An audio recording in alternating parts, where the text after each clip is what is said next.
नमस्कार, मयूरी किचनमध्ये तुमचं स्वागत आहे. लगेच आपण रेसिपीला सुरुवात करूया. इथे मी लाल 5 टोमॅटो घेतलेले आहेत. छान स्वच्छ धुवून घेतले आहेत. याच्या आपण फोडी करून घ्यायच्या आहेत आणि अर्धा बीटसुद्धा सालं काढून घेतले आहेत. दोन्ही फोडी करून एका डब्यात टाकून ठेवलं आहे. ते आपण कुकरमध्ये 5 शिट्या करून घ्यायच्या आहेत. तुम्ही डाळ किंवा भातावर हा डब्बा ठेवून 5 शिट्या करून घेऊ शकता. 4 ते 5 शिट्या करून घ्यायच्या आहेत. कुकर होतोय तोपर्यंत आपण पटकन एक भाजी बनवून घेऊया. लोखंडाच्या कढईमध्ये 2 मोठे चमचे तेल टाकून घेतलेलं आहे. आपण एक सुकी भाजी बनवत आहोत. मोहरी, जिरं टाकून घेतलं आहे. त्यामध्येच कढीपत्त्याची पानं टाकून ही छान फोडणी परतून घ्यायची आहे. ठेचलेलं आलं लसूण, 2 मिरच्यांचे बारीक तुकडे टाकून एक कांदासुद्धा यावर छान परतून घ्यायचा आहे. कांद्यामध्ये आपण हिंग टाकून हळद टाकून घ्यायची आहे आणि यामध्ये बारीक कापून घेतलेल्या मी भेंड्या टाकत आहे. भेंडी स्वच्छ धुवून बारीक गोल कापून घेतली आहे. साधीशी सोपी आपली भाजी आहे, पण खूप छान लागते चवीला. या पद्धतीने तुम्ही करून बघा. कांदा खूप न भाजता थोडासा परतला हळदीमध्ये की लगेच त्यामध्ये आपण भेंडी टाकून घ्यायची आहे आणि मीडियम टू हाय फ्लेमवर आपण याला भाजून घ्यायचं आहे. भेंड्या थोड्या भाजल्या की लगेच मीठ टाकायचं आहे. चिंचेचे 2-3 बुटुक टाकले आहेत आणि थोडासा गूळ आपण सुरीने कापून यामध्ये टाकायचा आहे. चिंच गूळ टाकल्यामुळे भेंडीला छान चव येते आणि अजिबात चिकटसुद्धा होत नाही. 1 चमचा धन्याची पूड टाकलेली आहे. सगळं छान मिक्स करत मीडियम टू हाय फ्लेमवर आपण छान परतून घ्यायचं आहे. भेंडीचा रंग देखील बदलत नाही, चवसुद्धा छान लागते आणि चिकटसुद्धा होत नाही. सगळं मिक्स झाल्यानंतर अगदी 2 मिनिट आपण ह्याला मंद गॅसवर वाफ काढून घ्यायची आहे.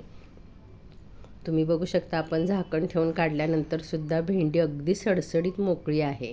वरून ओलं खोबरं आणि कोथिंबीर टाकून घ्यायचं आहे आणि मिक्स करून घ्यायचं आहे. मस्त अशी भेंडीची भाजी तयार होते. बिलकुल चिकट होत नाही. थोडंसं आंबट आपण टाकलं की भेंडीला चवसुद्धा छान येते. आता टोमॅटोसुद्धा थंड झाले असतील ते आपण मिक्सरच्या भांड्यात टाकून वाटून घ्यायचे आहेत. थंड होण्यासाठी कुकर झाला आहे. थंड होण्यासाठी आपण हे काढून ठेवूया आणि याची सालं काढून घेऊया. कुकरमधून शिट्या केल्यानंतर याची सालं अशी आपोआप निघतात. सगळ्या टोमॅटोंची सालं काढून घेऊ आणि फॅनखाली याला थंड करण्यासाठी ठेवून देऊया.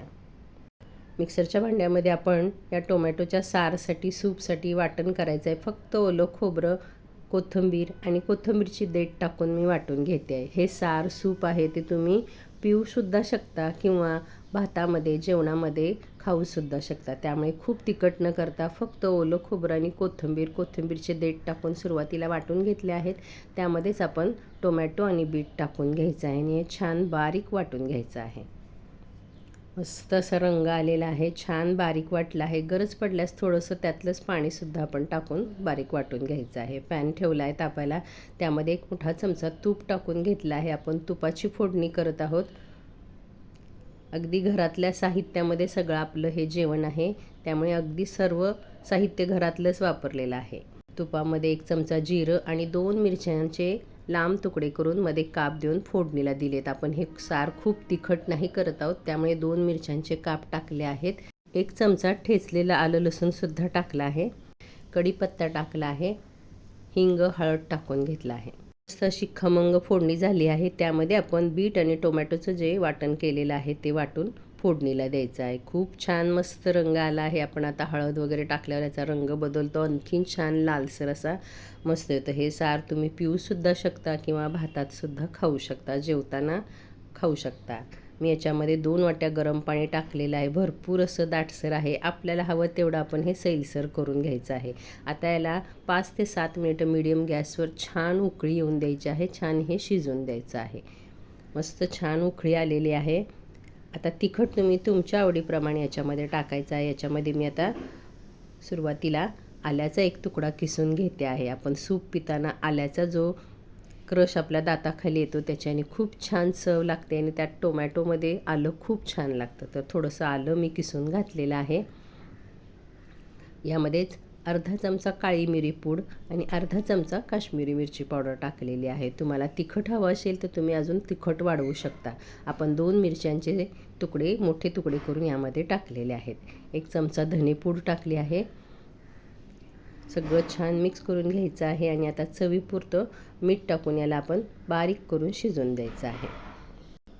थोडंसं मी काळं मीठसुद्धा टाकलं आहे. छान चटपटीत चव येते. अगदी मस्त टेस्टी असं सूप होतं. आता फोडणी दिल्यानंतरच त्याला इतका खमंग छान सुवास येतो आहे.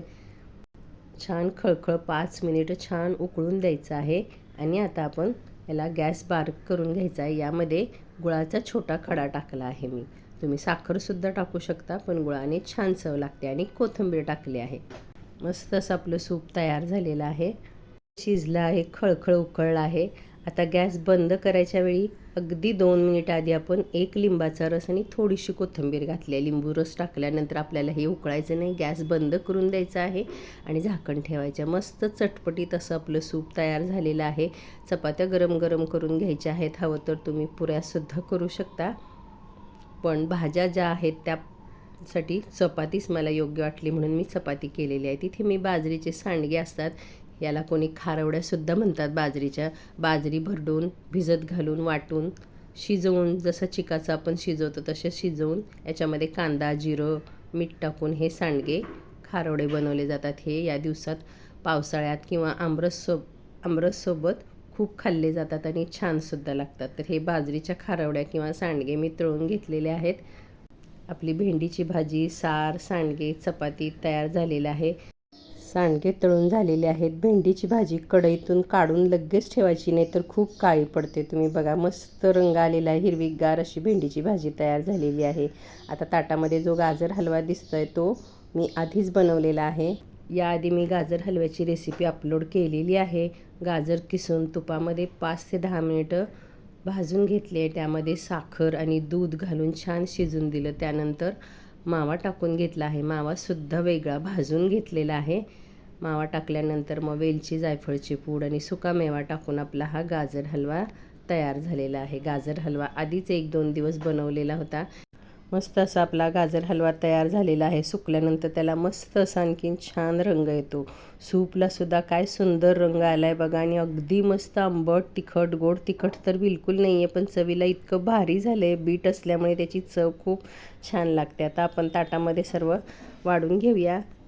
नेहमी सणाला पनीर छोले अशा भाज्या आपण बनवतो, तर आज अशा कुठल्याही भाज्या न बनवता अगदी घरात साहित्य आहे त्यापासून ह्या सर्व भाज्या आणि आपण या रेसिपी बनवलेल्या आहेत. टोमॅटोचं सार खास करून उन्हाळा आहे तर हे तुम्ही जेवताना खाऊ शकता, पिऊ शकता. अगदी लहान मुलंसुद्धा पिऊ शकतील. इतकं हे टेस्टी छान झालेलं आहे. चवीला खूप छान झालं आहे. अगदी चटपटीत. आपण रेस्टॉरंटमध्ये पितो तर काळी मिरी आल्याचा थोडासा दाताखाली क्रश येतो तेव्हा चवीला कसं छान लागतं, असं मस्त छान झालेलं आहे. नेहमी छोले पनीर या भाज्या आपण बनवतो. आज अशा वेगळ्या अशा भाज्या वेगळं ताट तयार केलेलं आहे. कसं वाटले तुम्हाला आजचा मेनू? चॅनलवर नवीन असाल तर सबस्क्राईब करा. आवडल्यास लाईक शेअर करा. धन्यवाद.